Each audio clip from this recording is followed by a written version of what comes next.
میرے اہل سنت بھائی، تیرے ذہن میں سوال ہے تو اٹھ مجمع سے، میں پہلے تجھے 2 ہاتھوں سے سلام کروں گا کہ تو نے شبیر کے ذاکر کو اس قابل سمجھا کہ تو نے محبت میں مجھ سے سوال کیا، میں جواب دوں گا، پھر بیٹھ، پھر مطمئن نہ ہو، پھر پوچھ، لیکن حق تک آج پہنچ کے جانا۔ یار یہ کوئی انصاف ہے؟ 7 محرم کو کالے کپڑے پہن کے، 8 کو دیگے بانٹ کے، 10 کو سبیلے لگا کے تو کہہ دے کہ میں حسین والا؟ حسین تیری دیگوں کا محتاج نہیں، نہ بانٹ دے گے، نہ پانی پلا، نہ فیشن سمجھ کے کالے کپڑے پہن کے مجلس میں۔ حسین کا ساتھ دینا ہے تو نظریے کا دے، ورنہ کھوکھلے نعروں کی حسین کو ضرورت نہیں۔ ساتھ دینا ہے تو حسین کی فکر کا ساتھ دے، حسین کے نظریے کا ساتھ دے، پھر پتہ چلے گا کہ تو حسین سے محبت کرتا ہے۔ لیکن اتنا مجمع سارے مجھ سے محترم، میں ممبر پہ کھڑا ہو کے کہہ رہا ہوں، مذہب شیعہ کا سب سے چھوٹا ترجمان ہونے کی حیثیت سے شیعہ قوم کے ماتمیوں کے پاؤں کے نیچے، جوتی کے لگا نیچے گرد کا ذرہ میرے سر سے افضل۔ اتنی عزت و انکساری کے ساتھ میں ممبر حسین سے کہہ رہا ہوں، کوئی بندہ مذہب اہل بیت کی ٹیک لیے بغیر اپنے مذہب کی 4 دیواری کے اندر رہ کے مجھے یزید کی حکومت غلط ثابت کر کے دکھائے،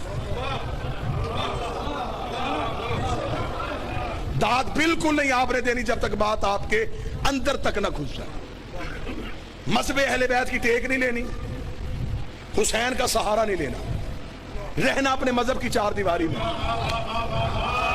یزید کو غلط ثابت کر۔ یہ کیا انصاف ہے؟ اکیلا حسین زندہ باد۔ حسین صحیح کہنے کے لیے کئی غلط کہنے پڑتے ہیں۔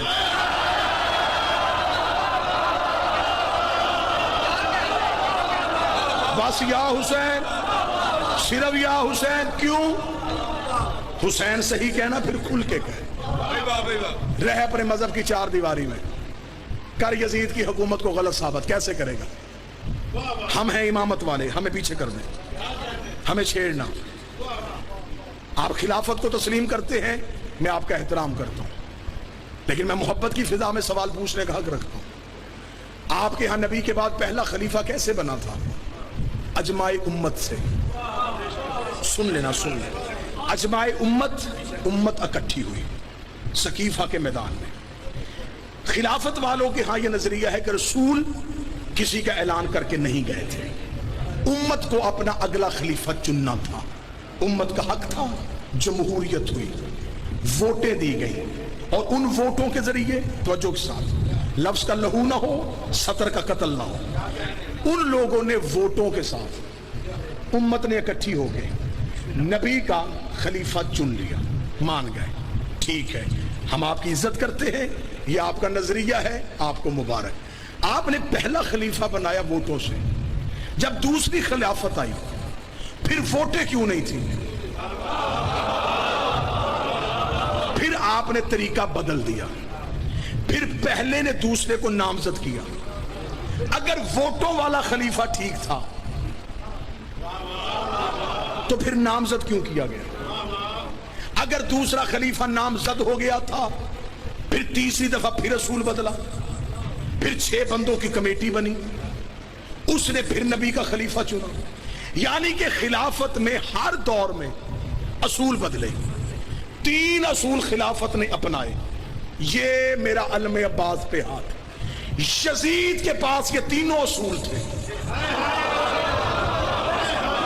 ہاں، اگر نبی کا خلیفہ ووٹوں والا ٹھیک ہوتا ہے تو یزید کے پاس ووٹیں تھی، اس نے مدینے کے لوگوں سے تو ووٹ نہیں لیا، اس نے دنیا کے 3 حصوں سے ووٹ لے لیا تھا۔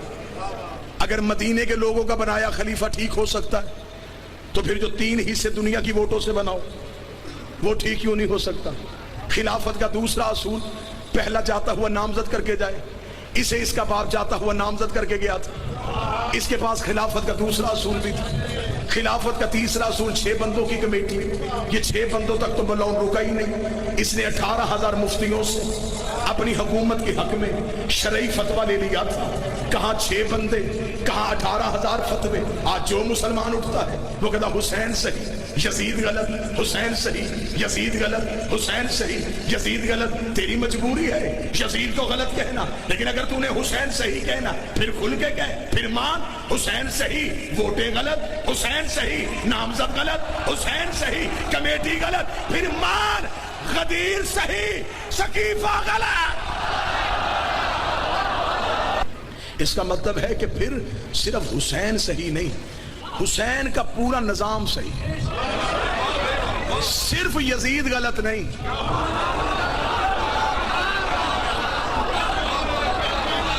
جس نظام کے تحت یزید خلیفہ بن رہا تھا. ایک جملہ پڑھے لکھے نوجوانوں کو سمجھانے کے لیے کہہ دوں, یزید آزاد امیدوار نہیں تھا, پارٹی کے ٹکٹ پہ تھا.